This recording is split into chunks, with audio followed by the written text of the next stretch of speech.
இவரோட நூல்கள் இப்போ பார்க்க போறோம். மொத்தம் 4 நூல்கள். அந்த 4 நூல்ல ஃபர்ஸ்ட் நூல் வந்து திருவெம்பாவையிலேருந்து போயிடலாம். ஓகேங்களா?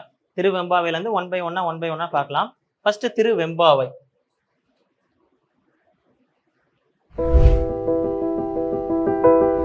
ஸோ இது வந்து பார்த்தீங்கன்னா பாவை அப்படின்ற ஒரு சிற்றிலக்கிய வகையை சேர்ந்தது. பாவைன்னா என்னது?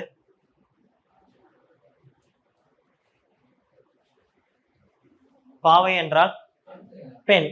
ஓகேங்களா? பாவைன்னா பெண். ஸோ இந்த இடத்துல வந்துட்டு பார்த்தீங்கன்னா அந்த பெண்ணை குறிக்கல, அந்த பெண் செய்யக்கூடிய நோன்பை குறிக்குது. இப்படி ஒரு செயலுக்கு குறிக்காம இன்னொரு செயலுக்கு ஆகி வந்தா அதுக்கு பேரு ஆகு பெயர். ஓகேங்களா? ஸோ இந்த இடத்துல எழுதிக்கோங்க, பெண்ணை குறிக்காமல்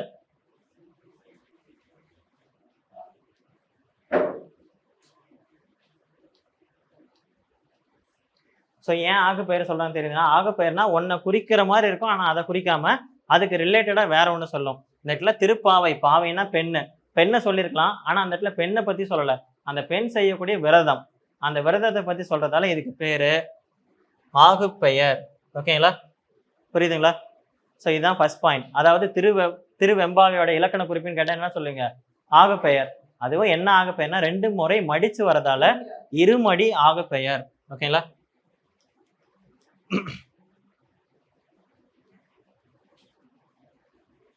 சரி, ஓகே, புரியுதுங்களா?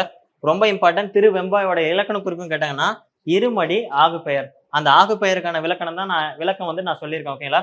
ஸோ ஆகு பெயர் என்பது என்னன்னா ஒரு பெண்ணை குறிக்குது. பாவைன்னா பெண், பட் இந்த இடத்துல பெண்ணை குறிக்கல, பெண் செய்யக்கூடிய நோன்பை குறிக்குது. அதனால இதுக்கு பேர் ஆகு பெயர். இது 2 டைம் மடிச்சு வரதால இது என்ன ஆகு பெயர்? இருமடி ஆகு பெயர். அப்ப திருவெம்பாவை இருமடி ஆகு பெயர், திருப்பாவை ஆல்சோ இருமடி ஆகு பெயர். ஓகேங்களா? ஸோ இது ஃபுல்லாவே எக்ஸ்பிளைன் பண்ணிடுறேன்.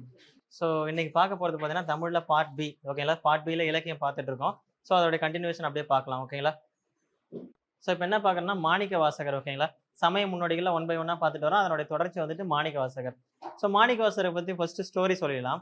மாணிக்க வாசகரும் கடவுளும் பார்த்தீங்கன்னா ஃப்ரெண்டெல்லாம் கிடையாது. ஆனால் கடவுளுக்கு இவர் வந்து நிறைய ஹெல்ப், கடவுள் மாணிக்க வாசகருக்கு நிறைய பண்ணியிருக்காரு. கடவுளே பார்த்தீங்கன்னா கொஸ்டின் கேட்டிருக்காங்க, எனக்கு இது வேணும் அப்படின்னு சொல்லிட்டு இவர் வாயால கேட்டு பெற்றிருக்காரு ஒரு நூலை. ஸோ அதனால ரொம்ப இம்பார்ட்டன்ட். இது வரைக்கும் நம்ம பார்த்தது தேவாரம் பாடினா 3 பேர்த்த முடிச்சாச்சு. ஓகே. ஸோ 8ஆம் திருமுறையான திருவாசகம், திருக்கோவையார். ஸோ இதை தாண்டி இவர் இன்னும் 2 நூல் பாடியிருக்காரு, அதையும் நம்ம பார்க்கணும். ஓகேங்களா? திருவாசகம் திருக்கோவை மட்டும் கிடையாது, அதை தாண்டி இன்னும் 2 நூல் இருக்குது, அந்த நூலும் பார்க்கலாம். ஸோ இவர் பார்த்தீங்கன்னா இவர் பிறந்த ஊர், அதுக்கப்புறம் இறந்த ஊர், நம்ம ஏற்கனவே பார்த்த மாதிரி அந்த ஆர்டர் கம்பல்சரி பார்க்கணும், பெற்றோர் பார்க்கணும். ஓகேங்களா?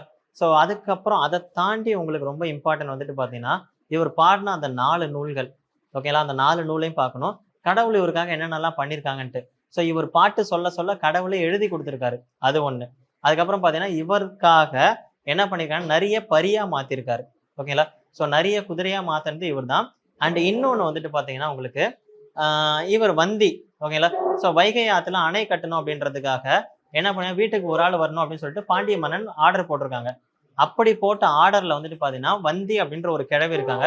அந்த கிழவிக்கு வந்துட்டு பார்த்தீங்கன்னா யாருமே சொந்தம் இல்லை. ஓகேங்களா? ஸோ அந்த கிழவியால போயிட்டு வந்துட்டு எதையும் பண்ணவும் முடியாது.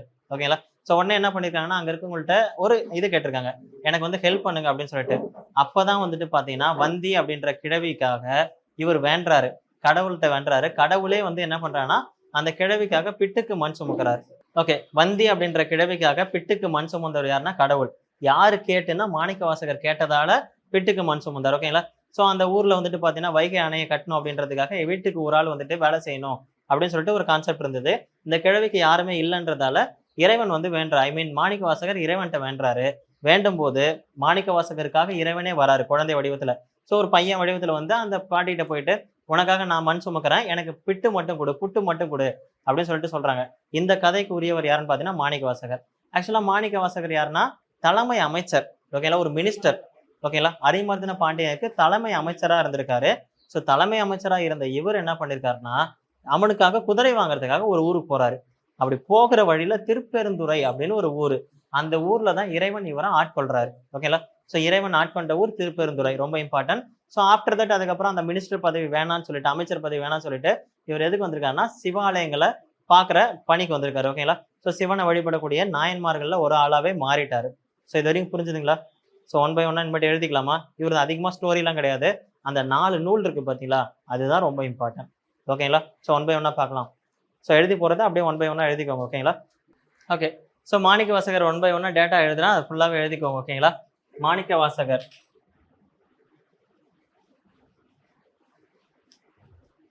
ஸோ இவருடைய ஊர் வந்துட்டு ரொம்ப இம்பார்ட்டன்ட், திருவாத ஊர். ஓகேங்களா? ஊர் திருவாத ஊர்.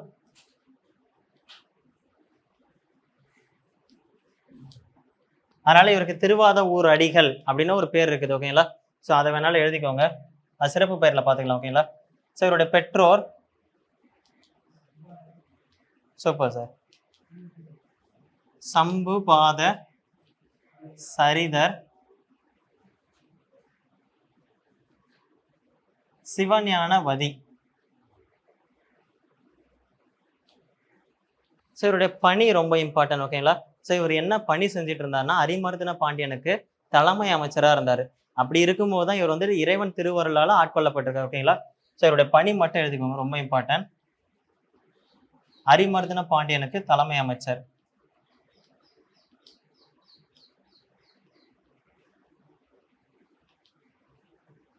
சிறப்பு பெயர்கள் நான் சொல்றேன் 1 by 1. ஸோ ஃபர்ஸ்ட் சிறப்பு பெயர் திருவாத ஊர் அடிகள். ஏன்னு பார்த்தீங்கன்னா திருவாத ஊர்ல பிறந்ததால திருவாத ஊர் அடிகள் அப்படின்னு வந்திருக்கு. நம்ம 1 by 1 பார்க்குறோம். ஆளுடை பிள்ளை யாரு? திருஞான சம்பந்தர். ஆளுடை அரசு திருநாவுக்கரசு. ஆளுடை அரசு திருநாவுக்கரசு. ஓகேங்களா? ஆளுடை நம்பி சுந்தரர். இவர் யாருன்னா ஆளுடை அடிகள்.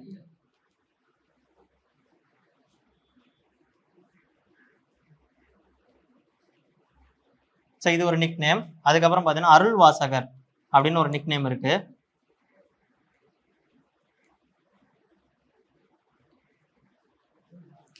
அருள் வாசகர். ஓகேங்களா? ஸோ இதுக்கப்புறம் பார்த்தீங்கன்னா இன்னொரு நிக் நேம் ரொம்ப இம்பார்ட்டன்ட். ஸோ இந்த கடைசி நிக் நேம் வந்துட்டு பார்த்தீங்கன்னா உங்களுக்கு இவருடைய கேரக்டரை வச்சு வரக்கூடியது. ஓகேங்களா? திருவாத ஊர் அடிகள், திருவாத ஊர்ல பிறந்ததால ஆளுடைய அடிகள் அப்படின்னு பார்த்தீங்கன்னா, ஸோ இவர் வந்துட்டு பார்த்தீங்கன்னா இறைவனுக்கு வந்துட்டு பார்த்தீங்கன்னா அடிமை, அதாவது அந்த கேரக்டர் தான் இப்போ அடுத்த பேரா வரப்போகுது. ஓகேங்களா? ஸோ அதுக்கப்புறம் பார்த்தீங்கன்னா அருள் வாசகர் அப்படின்னா இவர் வாசகம், இவருடைய வாசகம் வந்துட்டு அருள் வாசகமா இருக்கும், அதனால அருள் வாசகர்னு சொல்லியிருக்காரு. இவருடைய கேரக்டர் எப்படின்னு பார்த்தீங்கன்னா இறைவனை வணங்கும் போது அழுதுருவாரு. ஓகேங்களா? ஸோ அழுது இறைவனுடைய அடினா திருப்பாதத்தை அடைவாரு. ஓகேங்களா? வாசகம், இவருடைய வாசகம் வந்துட்டு அருள் வாசகமா இருக்கும். ஓகேங்களா? ஸோ இது வந்துட்டு பார்த்தீங்கன்னா அழுது அடி அடைந்த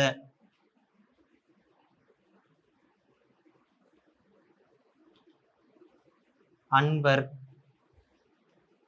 அப்படின்னு ஒரு நிக் நேம், ரொம்ப ரொம்ப இம்பார்ட்டன்ட். இறைவன்கிட்ட போகும்போது இவருடைய பாடலால அழுதுருவாரு, அழுது இறைவனுடைய அடி அடைவாரு.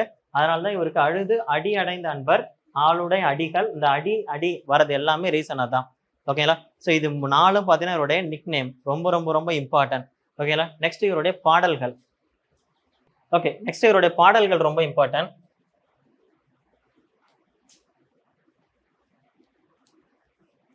ஸோ ஏற்கனவே நமக்கு 2 பாடல் தெரியும், 8ஆம் திருமுறையில் இருக்கக்கூடிய 2 பாடல்கள். என்னென்னது?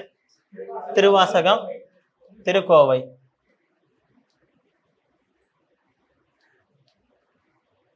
இது 2 எங்க இருக்குது? 8ஆம் திருமுறை. இதை தாண்டி இன்னும் 2 பாடல் இருக்கு, ரொம்ப இம்பார்ட்டன்ட். திருவெம்பாவை, அதுக்கப்புறம் பாத்தீங்கன்னா திருப்பள்ளி எழுச்சி.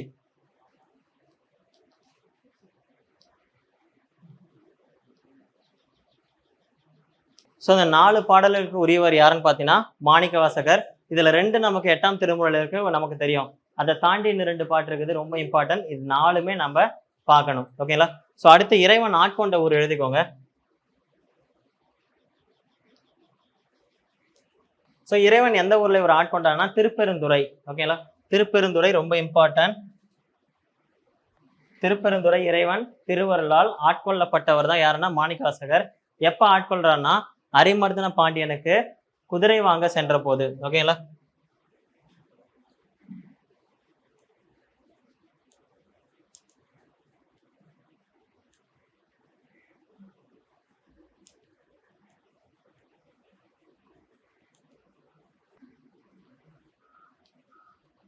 ஸோ அரிமர்தன பாண்டியனுக்கு குதிரை வாங்க சென்ற போது இறைவன் திருவருளால் ஆட்கொள்ளப்பட்டவர் யாருன்னு பார்த்தீங்கன்னா மாணிக்க வாசகர். ஓகேங்களா?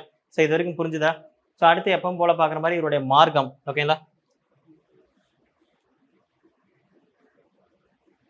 ஸோ ஞான மார்க்கம் வரும்போது திருஞான சம்பந்தரை போட்டுறாதீங்க. நான் ஏற்கனவே சொல்லியிருக்கேன், திருஞான சம்பந்தனா பிள்ளை, புத்திரன், சிசு அந்த மாதிரி குழந்தை ரிலேட்டடாக வரும். திருஞான சம்பந்தருடைய மார்க்கம் என்னது? சத்புத்திர மார்க்கம். திருநாவுக்கரசரது தாச மார்க்கம். ஸோ சுந்தரரோட இது சக மார்க்கம். இவருடைய இது ஞான மார்க்கம். ஓகேங்களா? ஸோ இது வரைக்கும் புரிஞ்சுதா? ஸோ இப்போ மாணிக்க வாசகருக்காக இறைவன் செஞ்சது என்னென்னு பார்க்கலாம். ஒரு 3 பாயிண்ட் தான். ஓகேங்களா? மாணிக்க வாசகருக்காக இறைவன் செய்தவை அப்படின்னு டாபிக் போட்டுக்கோங்க. ஸோ மாணிக்க வாசகராக இறைவன் என்னென்னலாம் பண்ணியிருக்காருன்றது ஒரு 3 பாயிண்ட்ல மட்டும் பார்த்துலாம். ஓகேங்களா? ஸோ இவருக்காக என்ன பண்ணியிருக்காருன்னா, நரியை பரியாக மாற்றினார். ஸோ இதெல்லாம் ப்ரீவியஸ் இயர்ல கேட்டதால இதை பார்க்குறோம். ஓகேங்களா?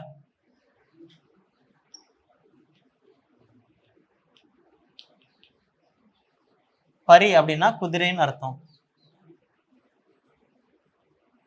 ஸோ நெக்ஸ்ட், இவர் கேட்டுக்கொண்டதற்காக வந்தின்ற கிழவிக்காக இறைவன் பிட்டுக்கு மண் சுமந்தார். இவருக்காக அப்படின்னு ஒரு வார்த்தையை போட்டுக்கோங்க. இங்க இவர்னா மாணிக்க வாசகர். பிட்டு, பிட்டுன்னு அந்த இடத்துல புட்டுன்னு அர்த்தம். ஓகேங்களா? புட்டுக்கு மண் சுமந்தார்.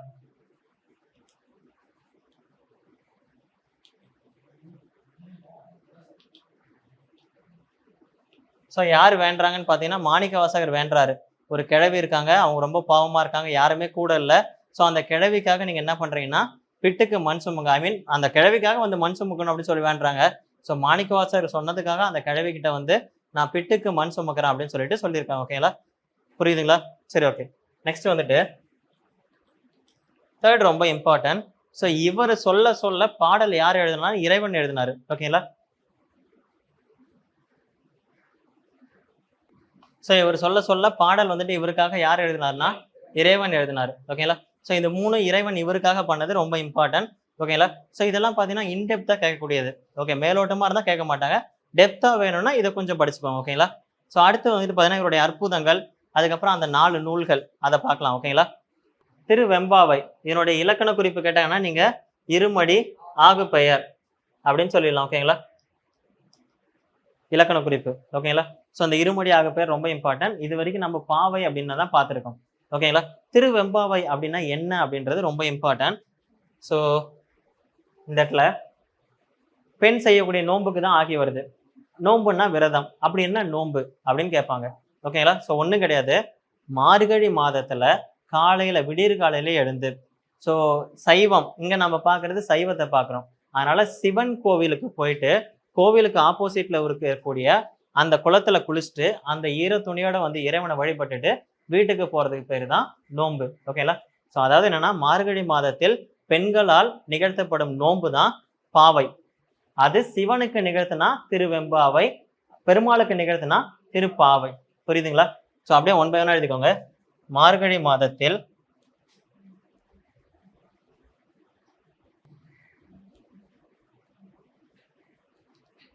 சிவனை வழிபட செல்லும்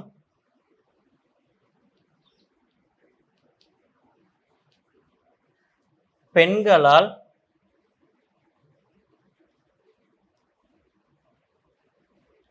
பாடப்படும் பாடல். ஸோ அந்த பாடல் என்னன்னா திருவெம்பாவை. ஸோ இந்த இடத்துல அப்படியே சிவன் இருக்க இடத்துல உங்களுக்கு வந்துட்டு பெருமாள் வந்தா என்ன வரும்? திருப்பாவை. ஓகேங்களா? ஸோ பெருமாள் இருந்தா திருப்பாவை, பெருமாள் இருந்தா திருப்பாவை, சிவன் இருந்தா திருவெம்பாவை. புரியுதுங்களா? ஸோ ரெண்டுமே ஒண்ணுதான், ரெண்டுமே மார்கழி மாதத்துல தான். சிவனை வழிபட போனீங்கன்னா திருவெம்பாவை, இதுவே நீங்க பெருமாளை வழிபட போனீங்கன்னா திருப்பாவை. திருப்பாவை எழுதுனது யாரு?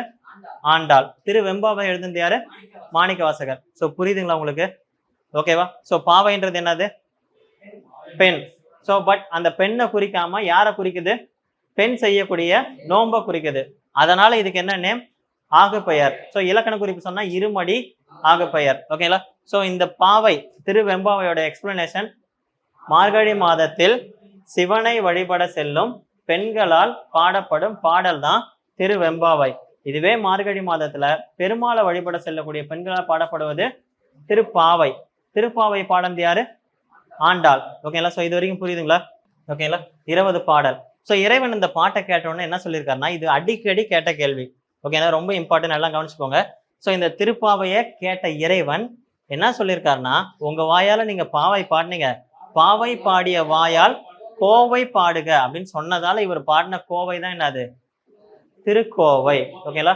ஸோ திருக்கோவை அப்படின்ற 8ஆம் திருமுறை. 8ஆம் திருமுறை என்னென்ன இருக்கு? திருவாசகம், திருக்கோவை. அந்த திருக்கோவை பாடுறதுக்கான ரீசனு இறைவன் இவரை கேட்டதால தான். ஓகேங்களா? இந்த வரிகள் அடிக்கடி கேட்பாங்க. ரொம்ப இம்பார்ட்டன்ட், எழுதிக்கோங்க. பாவை பாடிய வாயால், பாவை பாடிய வாயால் கோவை பாடுக என இறைவன் கேட்க இவர் பாடின கோவை தான் என்னது? திருக்கோவை. ஓகேங்களா? ஸோ ரொம்ப இம்பார்ட்டன்ட். ஸோ திருவெம்பாவை பார்த்து முடிச்சாச்சு. ஓகேங்களா? இறைவன் என்ன கேட்டிருக்காருன்னா, பாவை பாடிய வாயால் கோவை பாடுக அப்படின்னு சொன்ன உடனே மாணிக்க வாசகரால் பாடப்பட்டதுதான் திருக்கோவை. ஓகேங்களா? ஸோ இந்த திருக்கோவை நமக்கு 8ஆம் திருமுறையில இருக்கு. பிளஸ் திருவாசகமும் இருக்கு. அது திருவாசகம் பார்க்கும்போது பார்க்கலாம். ஒன்லி 3 பாயிண்ட் தான் திருக்கோவையில ரொம்ப இம்பார்ட்டன்ட். திருக்கோவையுடைய வேறு பெயர் திருச்சிற்றம்பல கோவை. வேறு பெயர் திருச்சிற்றம்பல கோவை. ஸோ திருக்கோவை வந்துட்டு நமக்கு 8ஆம் திருமுறையில இருக்கு. ஓகேங்களா? திருக்கோவை மட்டும் கிடையாது, திருவாசகமும் நமக்கு 8ஆம் திருமுறையில இருக்கு. இப்ப திருக்கோவை பார்க்கறதால நம்ம திருக்கோவையில இருந்து பார்க்கலாம். ஓகேங்களா? திருக்கோவை 8ஆம் திருமுறையில ஒன்று.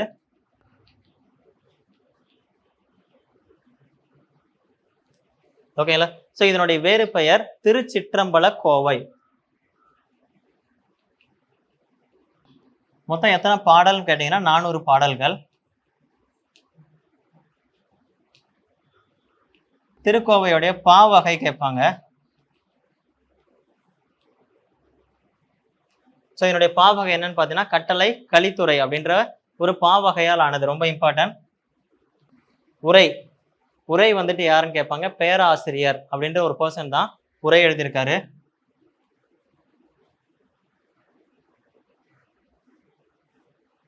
ஸோ இந்த 5 பாயிண்ட் தான் நமக்கு திருக்கோவை. ஓகேங்களா? ஸோ திருக்கோவை 8ஆம் திருமுறையில இருக்கு. மொத்தம் இதனுடைய வேறு பெயர் திருச்சிற்றம்பல கோவை. எத்தனை பாடல் இருக்கு? 400 பாடல்கள். என்ன பாவகை? கட்டளை கலித்துறை. திருக்கோவைக்கு உரை எழுதுனது யாரு? பேராசிரியர். ஓகேங்களா? ஸோ இதான் திருக்கோவை. நம்ம இவருடைய 2வது நூல் பார்த்தாச்சு. இதுக்கப்புறம் 3வது நூல், 4வது நூல் பார்க்கலாம். ஓகேங்களா? திருக்கோவை, அதுக்கப்புறம் திருவாசகம். திருவாசகம் ரொம்ப ரொம்ப ரொம்ப இம்பார்ட்டன்ட், அதிக டேட்டா வரக்கூடியது. ஸோ அதை 1 by 1 எழுதிக்கோங்க. ஓகே. ஸோ இது வரைக்கும் பார்த்தீங்கன்னா மாணிக்க வாசகருடைய 2 நூல் பார்த்தாச்சு. ஒன்று திருவெம்பாவை, இன்னொன்று திருக்கோவை. பாவை பாடிய வாயால் கோவை பாடுக. அதனால பாவையும் பார்த்தாச்சு, கோவையும் பார்த்தாச்சு. இப்ப திருவாசகம், அதுக்கடுத்து திருப்பள்ளி எழுச்சி பார்த்துட்டே வேலை முடிஞ்சது. ஓகேங்களா? ஸோ இப்போ எழுதிக்கோங்க, திருவாசகம் ரொம்ப ரொம்ப ரொம்ப இம்பார்ட்டன்ட். திருவாசகம் எந்த திருமுறையில இருக்கு? 8ஆம் திருமுறை. ஓகேங்களா? ஸோ 8ஆம் திருமுறையில ஒன்று திருவாசகம். நம்ம ஏற்கனவே இவரை பத்தி நம்ம பேசியிருக்கோம். ஓகேங்களா? ஸோ இவர் வந்துட்டு அழுது அடியடைந்த அன்பர். ஆக்சுவலா இவர் கடவுளை கும்பிடும் போது பாத்தீங்கன்னா அழுதுருவாரு. அழுது கடவுளுடைய திருவடியை அடைவாரு. அதனாலதான் இவருக்கு அழுது அடியடைந்த அன்பர்னு வச்சிருக்கோம். அப்படி இவர் அழுறதுக்கான பாடலே பாத்தீங்கன்னா அந்த திருவாசகம் தான். யாராவது கல் மனசுக்காரங்க இருந்தா கூட இந்த திருவாசகத்தை படிச்சா உருகிடுவாங்க. அதுக்கு ஒரு நிக்நேம் இருக்குது. திருவாசகத்திற்கு உருகார், ஒரு வாசகத்திற்கும் உருகார்.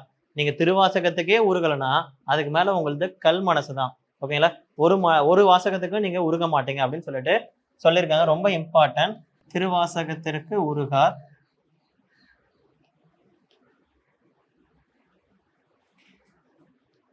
ஒரு வாசகத்திற்கும்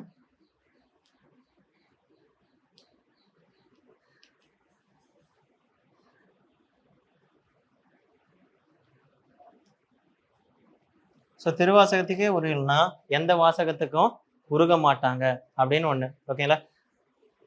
ஸோ அடுத்து வந்துட்டு பாத்தீங்கன்னா இந்த திருவாசகத்தை ஜி போப் ஆங்கிலத்துல மொழிபெயர்த்தார்.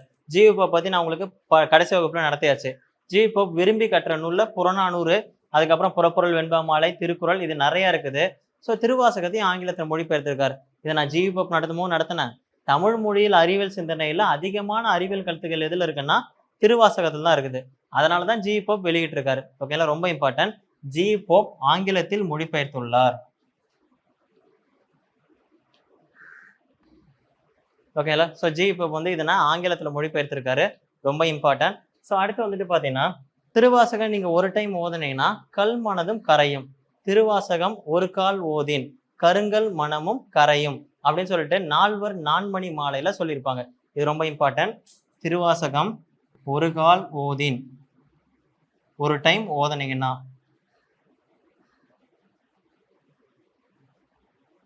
கருங்கல், திருவாசகம் ஒரு கால் ஓதின் கருங்கல் மனமும் கரையும் அப்படின்னு சொல்லியிருக்காங்க. நால்வர் நான்மணி மாலை.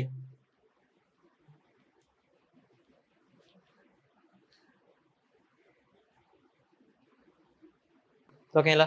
ஸோ இது ரொம்ப இம்பார்ட்டன்டான ஒரு வார்த்தை. ஸோ இதுக்கப்புறம் பார்த்தீங்கன்னா இதனுடைய நூல் அமைப்பு கேட்பாங்க. ஓகேங்களா? ஸோ நூல் அமைப்பு எழுதிக்கோங்க.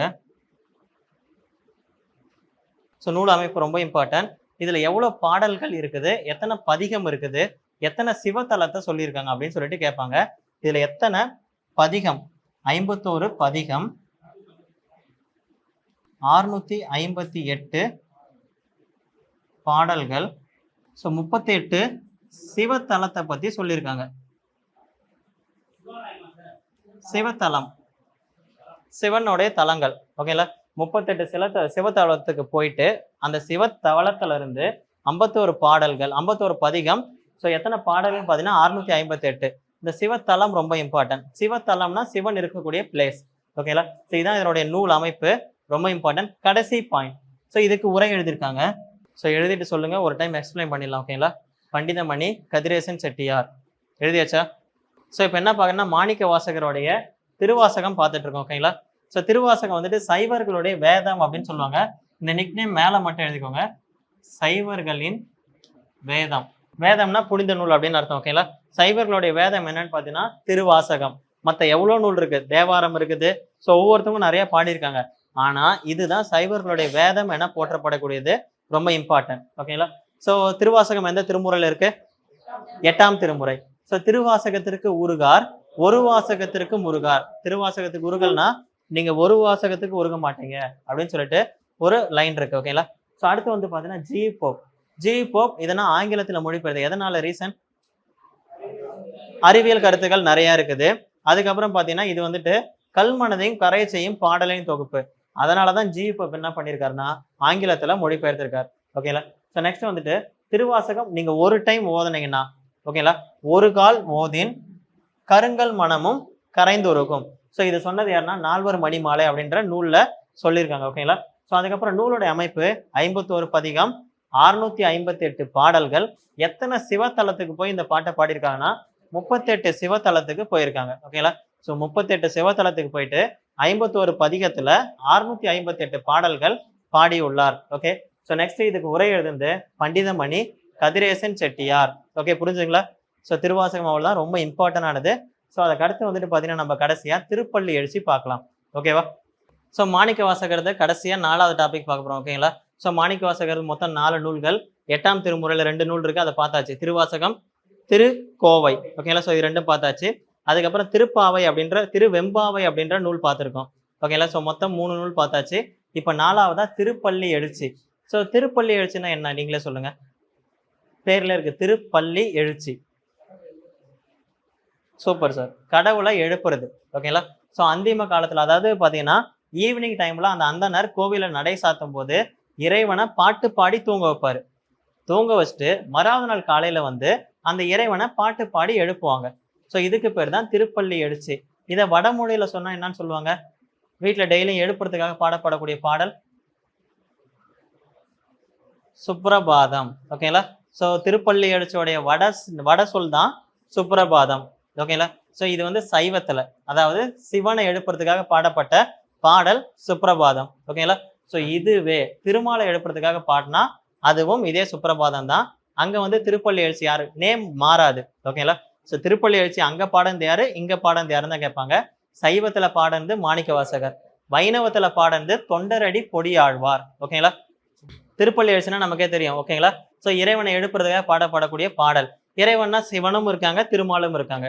சிவனை எழுப்புனா அதை பாடந்து வந்துட்டு பாத்தீங்கன்னா நமக்கு மாணிக்க வாசகர். இதுவே திருமாலை எழுப்புறதுக்காக பாடப்பட்ட பாடல் வந்துட்டு யார் பாடியிருக்காங்கன்னா தொண்டரடி பொடி ஆழ்வார். ஓகேங்களா? ஸோ ரெண்டுத்துக்குமே திருப்பள்ளி எழுச்சி தான். திருப்பள்ளி எழுச்சியோட வட சொல் வந்துட்டு நமக்கு பாத்தீங்கன்னா சுப்ரபாதம். ஸோ புரிஞ்சுதுங்களா? திருப்பள்ளி எழுச்சினா என்னன்றது? ஈவினிங்ல இறைவனை தூங்க வச்சுட்டு மறாவது நாள் காலைல போய் இறைவனை எழுப்புவாங்க. எழுப்புறதுக்கு ஒரு பாட்டு. அது சிவனை எழுப்புனா மாணிக்க வாசகருடைய பாடல், திருமாலை எழுப்புனா தொண்டரடி பொடி ஆழ்வாருடைய பாடல் பாடிதான் எழுப்புவாங்க. ஓகேங்களா. ஸோ 1 by 1 எழுதிக்கோங்க. திருப்பள்ளி எழுச்சி. ஸோ திருப்பள்ளி எழுச்சியோடைய வட சொல் நேம் சுப்ரபாதம். ஃபர்ஸ்ட் திருப்பள்ளி எழுச்சினா என்னன்னு எழுதிக்கோங்க. இறைவனை துயிலில் இருந்து எழுப்ப. ஸோ துயில்னா என்னது? தூக்கம். துயிலில் இருந்து எழுப்ப பாடப்படும் பாடல். இறைவனை துயிலில் இருந்து எழுப்ப பாடப்படும் பாடல். திருப்பள்ளி எழுச்சியை நீங்க வட சொல்ல சொன்னீங்கன்னா என்னன்னா சுப்ரபாதம். சிவனுக்கு திருப்பள்ளி எழுச்சி பாடந்து மாணிக்க வாசகர், இது உங்களுக்கே தெரியும். இதுவே திருமாலுக்கு திருப்பள்ளி எழுச்சி அப்படின்னு சொல்லிட்டு ஒரு பாக்ஸ் போட்டு எழுதிக்கோங்க. திருமாலுக்கு திருப்பள்ளி எழுச்சி. திருமாலுக்கு திருப்பள்ளி எழுச்சி யார் பாடிருக்காங்கன்னா தொண்டரடி பொடியாழ்வார். திருமாலுக்கு திருப்பள்ளி எழுச்சி தொண்டரடி பொடியாழ்வார். ஓகேங்களா. ஸோ இது ஒரு கொஸ்டின் அடிக்கடி கேட்டிருந்தாங்க.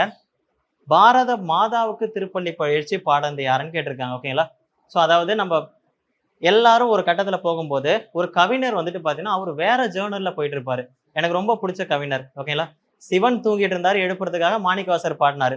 திருமால் தூங்கிட்டு இருக்காரு, அவரை எழுப்புறதுக்காக தொண்டரடி பொடியாழ்வார் பாடினாங்க. ஆனா நம்ம பாரத மாதா அடிமைத்தனமா இருக்காங்க, பிரிட்டிஷார்ட்ட அடிமைப்பட்டு இருக்காங்க. அவங்களை எழுப்புறதுக்காக ஒரு பாட்டை பாடணும் அப்படின்னு சொல்லிட்டு ஒரு பாடல் பாடினாரு. யாரு? பாரதியார். சூப்பர். ஓகேங்களா. சோ பாரத மாதாவுக்கு திருப்பள்ளி எழுச்சி பாடியவர் பாரதியார். தூங்கிட்டு இருந்த பாரத மாதாவுக்கு திருப்பள்ளி எழுச்சி பாடியிருக்காங்க. ஓகேங்களா. ஓகே, மாணிக்க வாசகர் பார்த்துட்டு இருக்கோம். ஓகேங்களா. மாணிக்க வாசகர் மொத்தம் 4 நூல் எழுதியிருக்காரு. 1 by 1 பார்த்தோம். திருவாசகம், திருக்கோவை முடிச்சாச்சு. அதுக்கப்புறம் திருவெம்பாவை முடிச்சிட்டோம். கடைசியா பார்த்தது திருப்பள்ளி எழுச்சி. ஓகேங்களா. ஸோ மொத்தம் இந்த 4 பாடல் தான். திருப்பள்ளி எழுச்சின்னு ஏற்கனவே சொல்லியிருக்கேன். பள்ளி எழுச்சி அதாவது இறைவனை துயிலிலிருந்து. பள்ளினா நமக்கு என்னன்னா உறக்கம், அதாவது உறக்கமறை. ஓகேங்களா. ஸோ பெட்ரூம் அப்படின்னு சொல்லுவாங்க. திருப்பள்ளி எழுச்சி.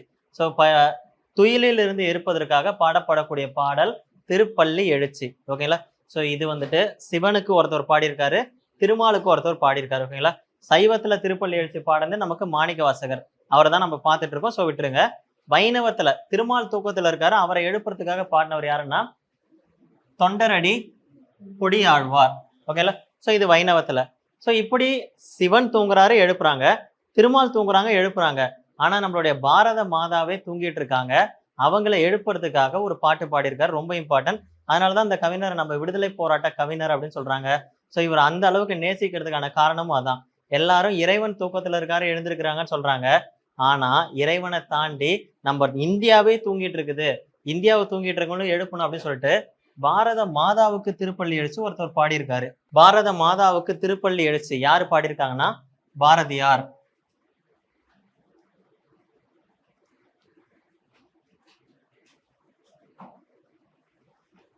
ஸோ இது ரெண்டும் எக்ஸ்ட்ரா பாயிண்ட், ஜஸ்ட் பாக்ஸ் மட்டும் போட்டு எழுதிக்கோங்க, ரொம்ப இம்பார்ட்டன்ட். ஓகேங்களா. ஸோ மாணிக்க வாசகருடைய ஃபுல் டேட்டாவும் நம்ம பார்த்தாச்சு. ஓகேங்களா. ஸோ 4 பாடல்கள் ஃபுல் எக்ஸ்பிளனேஷனோட முடிஞ்சிருச்சு.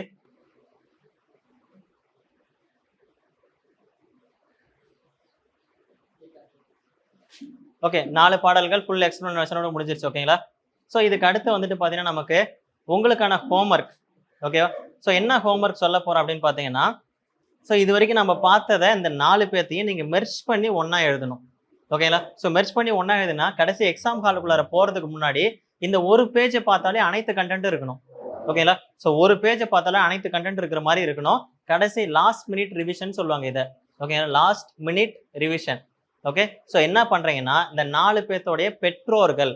ஸோ ஃபர்ஸ்ட் என்னன்றீங்க, சைவ சமய குறவர் 4 பேருடைய பெற்றோர்கள் டாபிக் போட்டு ஸோ 4 பேர் எழுதுங்க. திருஞான சம்பந்தர், திருநாவுக்கரசர், சுந்தரர், மாணிக்க வாசகர் 4 பேர் எழுதி 4 பேர்த்தோட பெற்றோர். நெக்ஸ்ட் இந்த 4 பேர் பிறந்த ஊர். ஸோ திரும்பவும் திருஞான சம்பந்தர், திருநாவுக்கரசர், சுந்தரர் அதை எழுதிட்டு திரும்ப அவங்களுடைய பிறந்த ஊர் எழுதணும். அதுக்கப்புறம் இறந்த ஊர், ஸோ அதையும் எழுதணும். ஓகேங்களா. ஸோ அதுக்கப்புறம் இறந்த ஊர் எழுதும் போதே எத்தனை வயசுல இறந்தாங்கன்னு அங்கவே போட்டுருங்க. அதுக்கப்புறம் இறைவன் ஆட்கொண்ட ஊர் அதை எழுதிக்கோங்க. அதுக்கடுத்து பார்த்தீங்கன்னா ஆளுடை பிள்ளை, ஆளுடை அரசு, ஆளுடை நம்பி, ஆளுடை அடிகள், இதனாலும் போட்டு அந்த 4த்துக்கு யார் யாரு. ஸோ இதை ஒரு பேஜில் எழுதிட்டீங்கன்னா லாஸ்ட் மினிட்ல எக்ஸாம் ஹாலுக்குள்ளார வரதுக்கு முன்னாடி ஜஸ்ட் ஒரு டைம் இப்படி பார்த்தாலே போதும். ஓகேங்களா. இதுதான் இம்பார்ட்டன்ட், இதை கண்டிப்பா பார்க்கணும். இவர் எப்போ மாணிக்க வாசகர் இறைவனடி சேர்ந்தார் அப்படின்றது ரொம்ப இம்பார்ட்டன்ட். ஓகேங்களா. ஸோ மாணிக்க வாசகருடைய மார்க்கம் என்ன மார்க்கம் நம்ம ஏற்கனவே பார்த்தாச்சு, ஞான மார்க்கம். இறைவனடி சேர்ந்தது மட்டும் எழுதிக்கோங்க. ஸோ இவர் இறைவனடி சேர்ந்தனா இவரும் இறக்கல. ஸோ சிதம்பர கோவில்ல, சிதம்பரம் நடராசர் கோவில் இருக்கு பாத்தீங்களா. ஸோ அந்த நடராசர் கோவில்ல வந்துட்டு பாத்தீங்கன்னா எல்லாரும் சாமி கும்பிட்டு இருக்கும்போது இவர் ஸ்ட்ரைட்டா அப்படி உள்ள போயிட்டு என்ன பண்ணிருக்காருன்னா அப்படியே கர்ப்ப கிரகத்துள்ளார போய் மறைஞ்சிட்டாரு. ஓகேங்களா. ஸோ இவர் இறக்கலாம் இல்லை, அப்படியே மறைஞ்சிட்டாரு, இறைவனடி கலந்துட்டாரு. எல்லாம் எங்கன்னு தேடுறாங்க, ஆளே காணும். ஓகேங்களா. ஸோ எந்த வயது அப்படின்னு கேட்பாங்க, அது ரொம்ப இம்பார்ட்டன்ட், எழுதிக்கோங்க. ஸோ எழுதிக்கோங்க, 32 வயதில்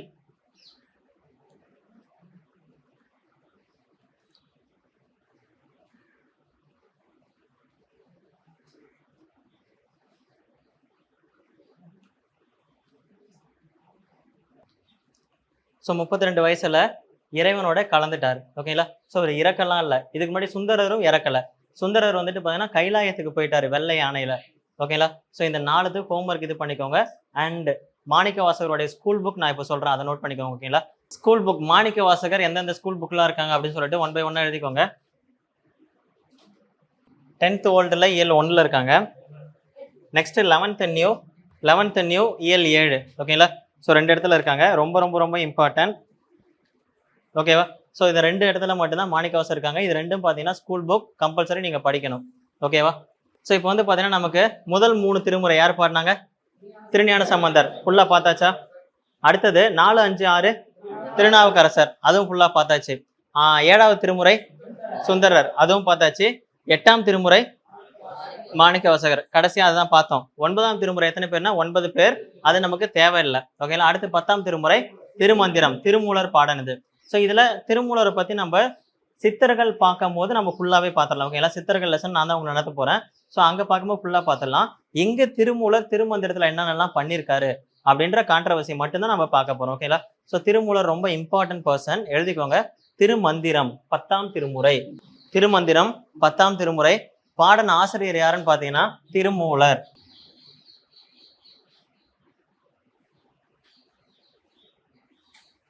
இவருடைய இயற்பெயர் மூலன். இயற்பெயர் மூலன். முன்னாடி இருக்க திரு வந்துட்டு பார்த்தீங்கன்னா மரியாதை நிமித்தம். அர் அப்படின்றது பார்த்தீங்கன்னா பெயரடை. ஸோ இது நீங்க எப்படின்னு வச்சுக்கலாம். ஓகேங்களா. அர்.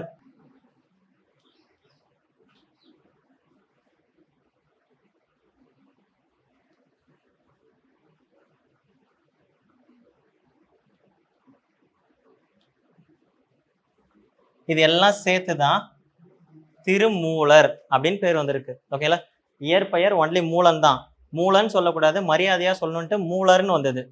அப்புறம் முன்னாடி திருன்னு ஒரு வார்த்தை சேர்க்கணும்ட்டு திருமூலர் அப்படின்னு வந்திருக்கு. ஓகேங்களா. ஸோ நேம் எப்படி வந்து புரியுதுங்களா? திருமூலர். ஓகேவா. இவருக்கு ஒரு ஸ்பெஷல் இருக்குது. இவர் எத்தனை வருஷம் வாழ்ந்தாருன்னு கேட்டீங்கன்னா 3000 வருஷம் வாழ்ந்திருக்காரு. ஓகேங்களா. 3000 வருஷம் வாழ்ந்துள்ளார். வருஷத்துக்கு ஒரு பாடல் வீதம் 3000 பாடல் பாடியிருக்காரு. ஓகேங்களா. எத்தனை வருஷம் வாழ்ந்திருக்காரு?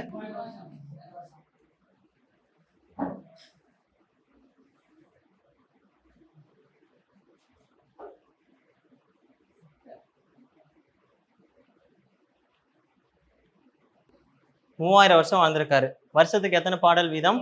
ஒரு பாடல் வீதம் 3000 பாடல் பாடியிருக்காரு. ஓகேங்களா. ஸோ அப்போ திருமந்திரத்துல 3000க்கு மேற்பட்ட பாடல்கள் இருக்கும். ஓகேங்களா. ஸோ திருமந்திரத்துக்கு இவர் வச்ச பெயர் ரொம்ப இம்பார்ட்டன்ட், திருமந்திர மாலை. ஓகேங்களா. ஸோ இது அடிக்கடி கேட்பாங்க. திருமந்திரத்திற்கு நம்ம ஏற்கனவே ராமாயணத்துக்கு கம்பர் இட்ட பெயர் என்னது? ராம அவதாரம். கம்பர் பாடந்தாலும் நமக்கு கம்பர் ராமாயணம் சொல்றோம். பட் ஆனா கம்பர் தாம் எழுதிய நூலுக்கு இட்ட பெயர் ராம அவதாரம். அதே மாதிரி திருமந்திரத்திற்கு திருமூலர் இட்ட பெயர் திருமந்திர மாலை. நாம தான் திருமந்திரம் அப்படின்னு சொல்றோம். இதை தாண்டி இதுக்கு இன்னொரு நிக் நேம் இருக்குது. மொத்தம் எத்தனை பாடல் இருக்கு? 3000க்கு மேற்பட்டது. ரவுண்டா சொல்லணும் 3000.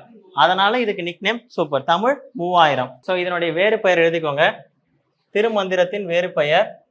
ஓகேங்களா. திருமந்திரத்துக்கு வேற பெயர் தமிழ் 3000 அப்படின்னு ஒரு நிக் நேம் இருக்கு. ஓகேங்களா. ஸோ இதை தாண்டி இந்த திருமந்திரத்தில் நீங்க பார்க்க வேண்டியது தமிழனின் முதல் சித்த நூல். ஏன்னு பார்த்தீங்கன்னா சித்தர்ல ஆதி சித்தர் யாரு? திருமூலர். ஃபர்ஸ்ட் சித்தர் இவருன்றதால இவருடைய நூல் தான் முதல் சித்த நூல். ஓகேங்களா. தமிழனின் முதல் சித்த நூல், தமிழனின் முதல் நூல். ஸோ இது வந்து பார்த்தீங்கன்னா தமிழருடைய ஃபர்ஸ்ட் சித்த நூல் அப்படின்னா நமக்கு என்னன்னா திருமந்திரம். ஏன் காரணம் பார்த்தீங்கன்னா திருமூலர் தான் ஆதி சித்தர். ஓகேங்களா. நான் அதை எழுதி போறேன். திருமூலர் தான் ஆதி சித்தர். அதனால வந்துட்டு பார்த்தீங்கன்னா தமிழனுடைய முதல் சித்த நூல் என்ன கேட்டா திருமந்திரம். ஸோ இது வந்து யோக கலையை சொல்லும். ஸோ அதனால யோக கலையை கூறக்கூடிய தமிழனுடைய ஒரு நூல்னா இதுதான். ஓகேங்களா. ஸோ திருமூலர் வந்துட்டு பார்த்தீங்கன்னா உங்களுக்கு ஆதி சித்தர். ப்ளஸ் அப்படியே கண்டினியூ பண்றேன், அதை மட்டும் கட் பண்ணிடுங்க. சாக்கு சைடு போகணும். கண்டினியூ. ஓகே. ஸோ இதான் திருமந்திரத்துக்கு வேற பெயர் வந்துட்டு பார்த்தீங்கன்னா தமிழ் 3000. ஏன்னா 3000 பாடல் இருக்குது. ஸோ இது வந்து பார்த்தீங்கன்னா தமிழனுடைய முதல் சித்த நூல். யோக நெறியை கூறக்கூடிய தமிழனுடைய ஒரே நூல் வந்துட்டு இதுதான். ஓகேங்களா. ஸோ இதை தாண்டி இந்த நூலுக்கு வந்துட்டு பார்த்தீங்கன்னா இது மருத்துவ கலையை பற்றி பேசுது, இந்த மாதிரி நிறைய கலையை பற்றி பேசுது.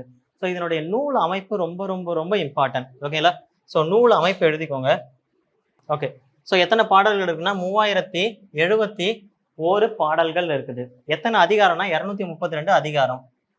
ஓகேங்களா. இதான் நூல் அமைப்பு. ஓகேங்களா. ஸோ மொத்தம் எத்தனை தந்திரங்கள் இருக்கு? 9 தந்திரங்கள். எத்தனை பாடல்கள்? 3071 பாடல்கள். அதிகாரம் 232. ஓகேங்களா. ஸோ இது எல்லாத்தையும் புரிஞ்சது இல்லை திருமூலர். ஓகேங்களா. ஸோ நெக்ஸ்ட் போலாமா? ஸோ எத்தனை தந்திரங்கள் இருக்குன்னா 9 தந்திரங்கள். எத்தனை அதிகாரம் இருக்குன்னா 232 அதிகாரம். எத்தனை பாடல்னா 3071 பாடல்கள். ஓகேங்களா. இப்போ அந்த 9 தந்திரத்தை வந்துட்டு பிரிச்சு சொல்றாங்க 1 to 4. முதல் 4 தந்திரங்கள் என்ன சொல்லுதுன்னா சிவஞானத்தை பெறுவது எப்படி.